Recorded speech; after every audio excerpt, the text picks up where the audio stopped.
Hello everyone, so start करते हैं हमारा नेक्स्ट लेक्चर। और इस लेक्चर में जैसे कि हमने पिछले लेक्चर में क्या किया था, हमने पब्लिक ऑफर का जो पार्ट था वो पूरा कंप्लीट कर दिया था। अब इस वाले ये वाला जो वीडियो रहेगा ये पूरा का पूरा पार्ट बी पे रहेगा। दैट इज हम इधर पढ़ने वाले हैं what do you understand by right issue and what do you understand by bonus shares. दोनों इंटरेस्टिंग है, तो वीडियो बहुत अच्छे से देखिएगा। ओके, नाउ अब हमने पहले वाले पार्ट में देखा था कि हम जब जनरल पब्लिक को ऑफर करते हैं, मतलब हम बेसिक हेड क्या पढ़ रहे हैं कि हम किस किस तरह से लोगों को इनवाइट कर सकते हैं, लोगों को शेयर्स इशू कर सकते हैं। तो एक पब्लिक ऑफर था जहां पे हम जनरल पब्लिक को इनवाइट कर रहे थे, या तो थ्रू आईपीओ या तो थ्रू एफपीओ। उसमें हमने दो चीज और पढ़े थे कि जब भी आप आईपीओ या एफपीओ करते हो तो आपको प्राइसिंग डिसाइड करनी पड़ती है। वो प्राइसिंग आप दो मेथड से करते हो, that is fixed issue price method and दूसरा बुक बिल्डिंग मेथड। तो ये सब हमने पिछले लेक्चर में देख लिया था। नाउ अब जो इशू है वो है offering shares to existing equity shares. मतलब कि आप इधर शेयर्स दे रहे हो ना कि कोई पब्लिक को, लेकिन अपने ही इक्विटी शेयर्स को। कहने का मतलब है पहले आप क्या कर रहे थे पब्लिक ऑफर में, जो आपके कोई नहीं लगते हैं ना, आप जिसे जानते भी नहीं हो, तो आप उसे ऑफर कर रहे हो कि क्या आप हमारे शेयर्स लोगे। तो वो फिर डिसाइड कर रहा था कि मुझे लेना है कि नहीं लेना है। तो आप जनरल पब्लिक, एक अनजान स्ट्रेंजर को आप इनवाइट कर रहे थे। बट इधर जो आप शेयर्स को इशू करने जा रहे हो वो अनजान लोग नहीं है, आपके ही एग्जिस्टिंग इक्विटी शेयर होल्डर है। मतलब कि जो ऑलरेडी आपके इक्विटी शेयर होल्डर है उनको और नए शेयर्स दे रहे हो आप। ठीक है, तो इसमें कोई अनजान लोग नहीं है, आपके खुद के इक्विटी शेयर होल्डर है। इतना डिफरेंस है पार्ट ए में, पार्ट बी में। अब आप दो तरीकों से अपने एग्जिस्टिंग शेयर होल्डर को शेयर्स इशू कर सकते हो। एक राइट इशू है और बोनस इशू है। एंड ये दोनों अगर आप पढ़ोगे तो आप किसी भी कंपनी के इक्विटी शेयर्स बनने के लिए बहुत इंटरेस्टिंग रहोगे, क्योंकि जब भी ये companies right issue and bonus issue करती है तो ये कंपनी ऐसी कंपनी होती है जो बहुत स्टैब्लिश कंपनी होती है, जिनका अच्छा खासा रिजर्व एंड सरप्लस है, जो बहुत अच्छा काम कर रही है। वही कंपनी अपने एग्जिस्टिंग इक्विटी शेयर होल्डर्स को राइट इशू या बोनस इशू देती है। ठीक है, लेकिन उससे पहले राइट इशू में एक चीज है कि राइट इशू मतलब होता क्या है। तो राइट इशू, जब भी कंपनी नए शेयर्स ऑफर करने जा रही होती है पब्लिक को, आई रिपीट, जब भी कंपनी नए शेयर्स ऑफर करने जा रही हो नए पब्लिक को, ठीक है, तो उससे पहले उसको किसको पूछना पड़ता है? उसको पूछना पड़ता है अपने लोगों को, दैट इज अपने एग्जिस्टिंग इक्विटी शेयर होल्डर को। देखो समझो, कंपनी में एक ऐसा लॉ है जहां पे हमको बोलता है कि देखो यार, आपके एग्जिस्टिंग इक्विटी शेयर होल्डर कौन है? बहुत ही ईमानदार लोग हैं जिन्होंने आपके शेयर्स में इन्वेस्ट करके रखा है। ठीक है, तो अगर आप उनसे कुछ राय बिना लिए आप बाहर के लोगों को इनवाइट कर दोगे तो ऑफ कोर्स उनका जो शेयर होल्डिंग है वो डाइल्यूट हो जाएगा। देखो समझो, मतलब मैं क्या बोल रही हूं, पहले 100 इक्विटी शेयर्स होल्डर्स थे, ठीक है, तो 100 लोग के पास ओनरशिप था उस कंपनी के लिए। लेकिन अब और अगर 100 लोग आ जाए तो आपको नहीं लगता कि इन 100 लोगों की जो पावर है वो कम हो जाएगी? और 100 लोगों के आने के वजह से तो कंपनी लॉ इसे कभी बढ़ावा नहीं देता है। कहने का मतलब है कंपनी का भी कहना ये जरूरी है, या उनको भी पैसों की जरूरत है, ये एक पॉइंट तो सही है। बट इक्विटी शेयर होल्डर का भी तो पॉइंट सही है कि हमारा जो स्टेक है वो डाइल्यूट हो रहा है। तो कंपनी लॉ एक न्यूट्रल चीज लेके आती है और बोलती है ठीक है, आपको पैसों की जरूरत है, कंपनी को बोलती है आपको पैसों की जरूरत है, आप नए शेयर होल्डर को लेके आइए, आप पैसे लेके आइए, बट पहले आप किसको पूछिए कि आपको शेयर्स चाहिए कि नहीं चाहिए? पहले आप अपने एग्जिस्टिंग इक्विटी शेयर होल्डर को पूछिए। मतलब जो आपके करंट 100 शेयर होल्डर हैं, आप उनसे पूछिए कि हम अब नए शेयर्स इशू करने जा रहे हैं मार्केट में, क्या आप वो शेयर्स लेना पसंद करेंगे? तो अगर पुराने वाले इक्विटी शेयर होल्डर मान जाते हैं कि यस, हम जो आप बाहर देने वाले हो हमसे ही आप हमको ही शेयर्स दो और हम ही आपको पैसे देंगे, तो उसमें प्रॉब्लम क्या है? कंपनी को भी प्रॉब्लम क्या है और शेयर होल्डर को भी प्रॉब्लम क्या है? लेकिन अगर ये करंट इक्विटी शेयर होल्डर बोलती है कि नहीं, हमको और शेयर्स नहीं चाहिए आपकी कंपनी के, तो कंपनी के पास बचता क्या है? ऑप्शन बचता यही है कि वो शेयर्स उठा के बाहर लोगों को इनवाइट करे। तो ऐसे बोलती है कि कंपनी इस न्यूट्रल स्टेक पे लाने को बोलती है कि जब भी कंपनी नए शेयर्स इशू करेगी तो पहले उसे क्या करना पड़ेगा? राइट इशू करना पड़ेगा। राइट इशू मतलब ही होता है पहले आपको अपने एग्जिस्टिंग इक्विटी शेयर्स को that number of shares offer करना पड़ेगा, देन ही you can go for a public issue. ठीक है, ऑफ कोर्स नई कंपनी तो आईपीओ में ही जाएगी। ये किसके लिए लागू होता है? जो ऑलरेडी एग्जिस्टिंग कंपनी है और जिन्होंने ऑलरेडी पब्लिक को इशू कर रखा है, जिसके ऑलरेडी इक्विटी शेयर होल्डर्स हैं, तो उन कंपनी के लिए एप्लीकेबल है कि बाहर जाने से पहले आप अपने अंदर वाले लोगों को पूछ लीजिए। देखो इन्होंने क्या लिखा है, राइट इशू कैसा इशू है?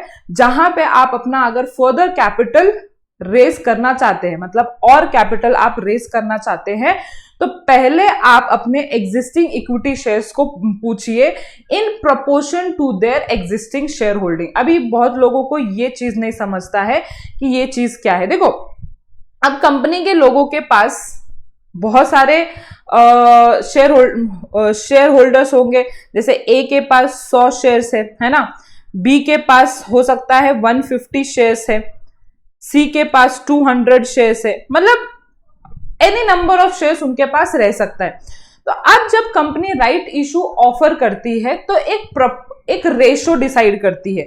वो रेशो होता है 1:2 या तो 2:1 या तो 3:1, है ना, मतलब कोई भी रेशो डिसाइड करेगी। It is not in her and share holder के हाथों में नहीं रहता है, ये कंपनी के हाथों में ही रहता है कि वो कौन से प्रपोर्शन में करंट इक्विटी शेयर होल्डर को शेयर्स बांटना चाहती है। अब देखो ये रेशो का मतलब क्या होता है कि हर एक दो शेयर्स के बदले आपको 1 शेयर मिलेगा, हर एक शेयर्स के बदले आपको 2 शेयर्स मिलेगा, हर एक शेयर्स के बदले आपको 3 शेयर्स मिलेगा, हर एक 10 शेयर्स के बदले आपको 1 शेयर मिलेगा। मतलब कि ऐसे रेशो डिसाइड होता है। तो जैसे अगर मैं फर्स्ट वाला एग्जांपल लूं तो हर 2 शेयर्स के पीछे, मतलब अगर मैं फर्स्ट वाले रेशो के हिसाब से जा रही हूं तो ए को एडिशनल शेयर्स कितने मिलेंगे राइट इशू के अंदर?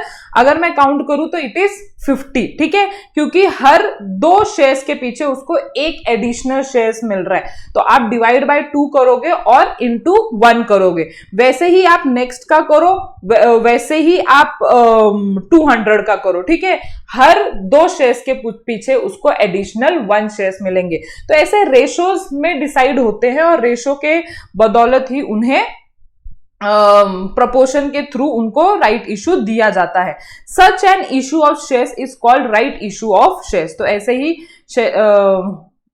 इशू को हम राइट इशू ऑफ शेयर्स बोलते हैं। When ever a company make further issue of shares, मतलब कहने का मतलब है कंपनी जब भी एफपीओ करेगी, आईपीओ में कैसे हो सकता है, क्योंकि कंपनी ने तो आईपीओ के केस में पहली बार इशू किया था ना शेयर्स पब्लिक को, तो उस टाइम पे तो उनके एग्जिस्टिंग शेयर होल्डर्स नहीं होंगे, उनके ऊपर राइट इशू लागू ही नहीं होगा। ये लागू कब होता है? जब कंपनी ऑलरेडी एक बार आईपीओ कर चुकी है, अब वो फर्दर कैपिटल रेज करने जा रही हो, ठीक है। तो अपने एग्जिस्टिंग शेयर होल्डर्स को उनको क्या देना पड़ता है? प्री एमिटिव राइट देना पड़ता है। प्री एमिटिव राइट मतलब क्या होता है? पहला राइट देना पड़ता है किसी चीज से भी पहले, मतलब कोई भी पब्लिक के आने से पहले पहला राइट किसका होना चाहिए? एग्जिस्टिंग इक्विटी शेयर होल्डर्स का राइट होना चाहिए to subscribe to the new shares offered by the company, ठीक है। फिर company can make right issue when it making a private placement, ठीक है। प्राइवेट प्लेसमेंट एक्चुअली आपका लास्ट पार्ट है समझने के लिए। तो वो बोल रही है कि कंपनी राइट इशू तब भी कर सकती है जब वो प्राइवेट प्लेसमेंट कर रही हो। प्राइवेट प्लेसमेंट क्या होता है वो हम लास्ट पार्ट में देखेंगे और मैं आपको उधर समझा दूंगी। So private placement when a company are offer to a selected group of people, last part में देखेंगे, इसको मार्क कर देना। ओके, नाउ अब प्रोविजंस देखेंगे कि राइट इशू को लेके क्या क्या आपको चीजों को ध्यान देना है एज पर कंपनी लॉ। आप कैसे भी राइट इशू नहीं कर सकते, आपको सेट ऑफ रूल्स फॉलो करना पड़ेगा, उसी को हम क्या बोलते हैं, प्रोविजंस फॉलो करने पड़ेंगे, उसके तहत ही आप राइट इशू दे सकते हो। तो सबसे पहले एक चीज याद रखना, देखो आप किसको ऑफर कर रहे हो, एग्जिस्टिंग इक्विटी शेयर, जो ऑलरेडी आपके कौन है, शेयर होल्डर्स है। तो कंपनी लॉ बोलता है कि अगर आप मार्केट में जा रहे हो उसको 150 रुपीज का बेचने के लिए, तो आपका जो राइट इशू का प्राइस होना चाहिए वो 150 रुपीज से कम होना चाहिए। या अगर आपका मार्केट प्राइस 150 है, देखो उन्होंने लिखा है कि ऑलवेज आपका राइट इशू क्या होना चाहिए, मार्केट प्राइस से कम होना चाहिए।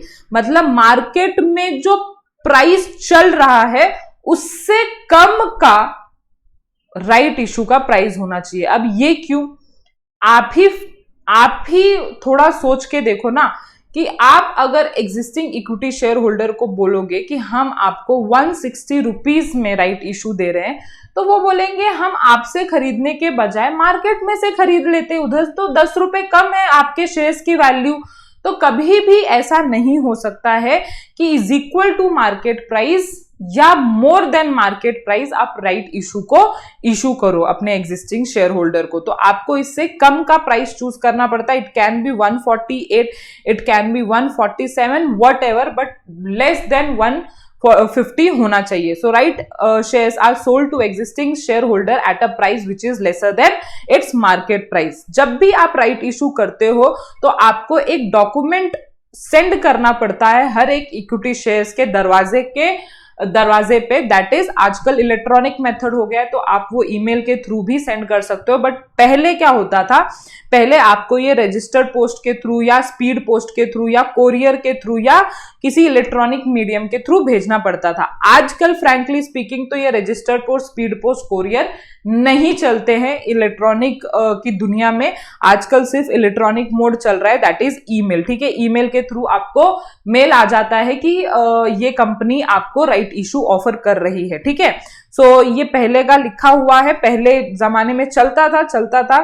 ठीक है, अभी भी अगर कोई कंपनी रजिस्टर पोस्ट के थ्रू करना चाहे या स्पीड पोस्ट के थ्रू करना चाहे तो वो कर सकती है, कोई प्रॉब्लम नहीं है। ओके,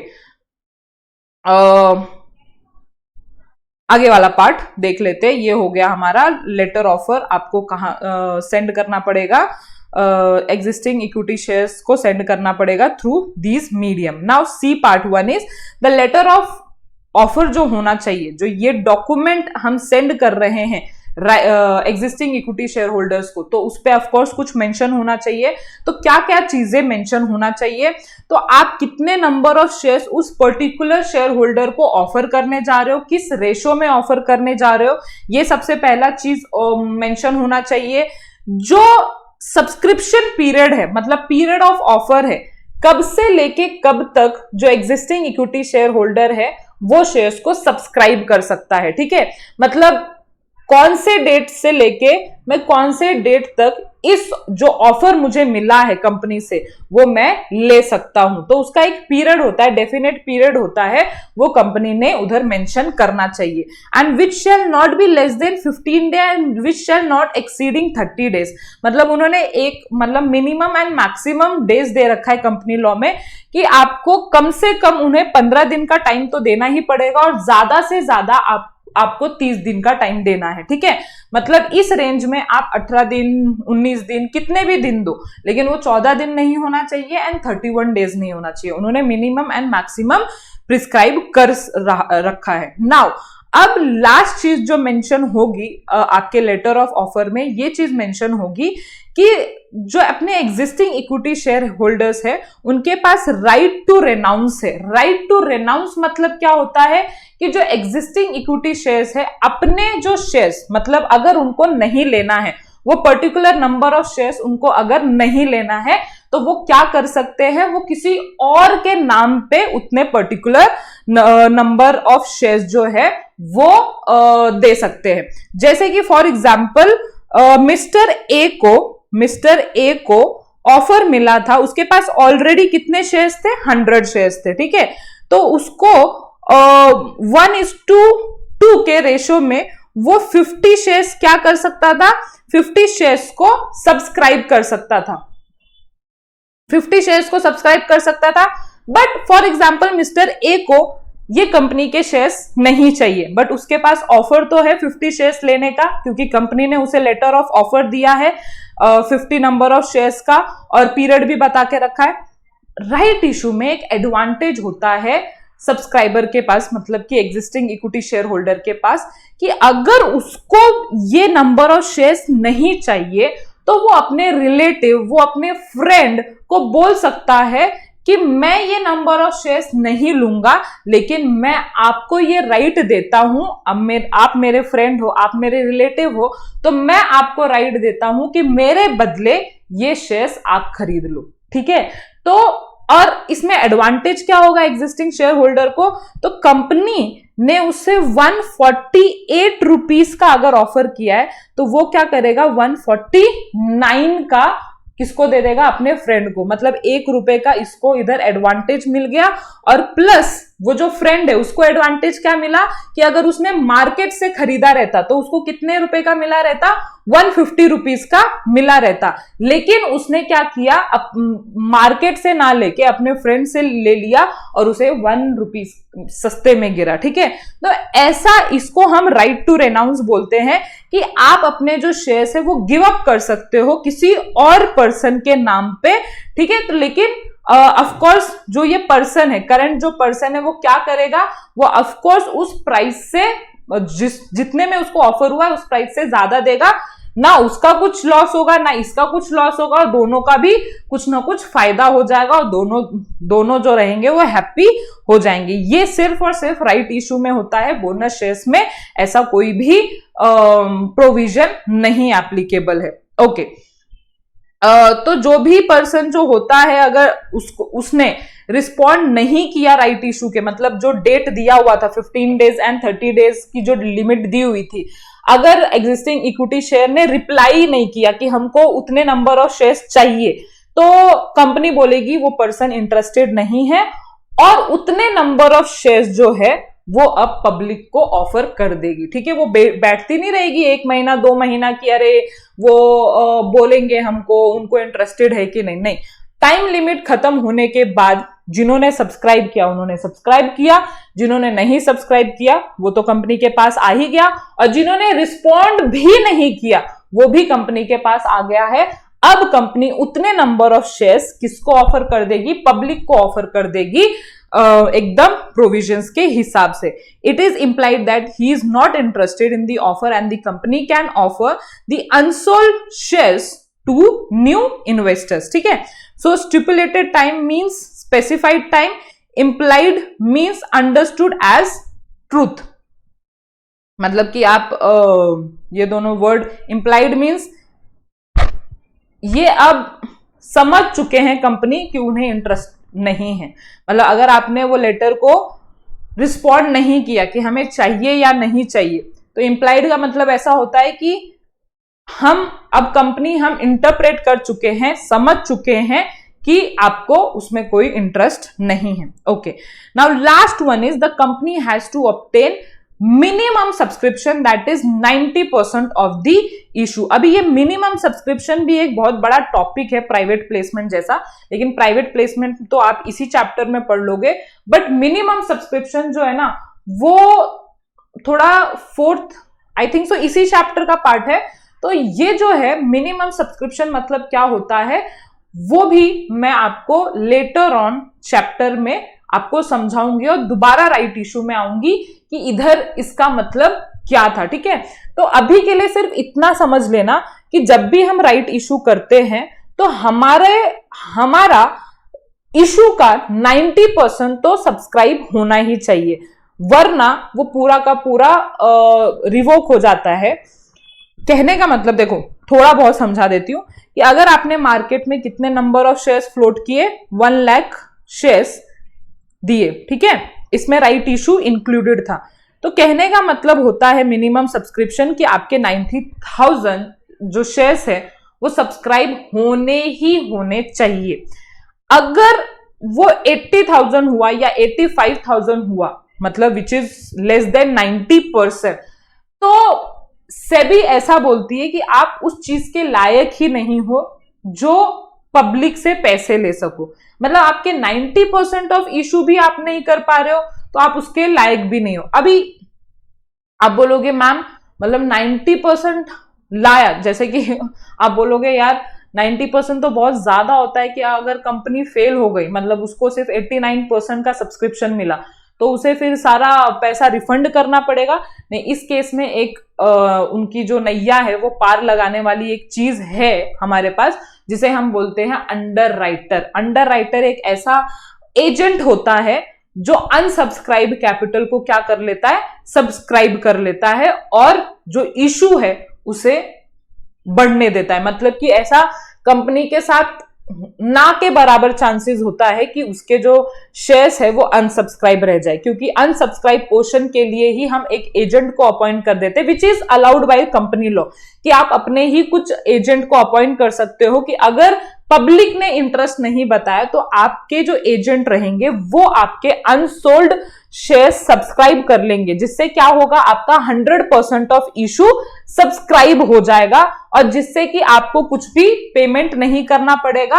आपकी जो नैया है, जो आपकी इशू है वो पार हो जाएगी।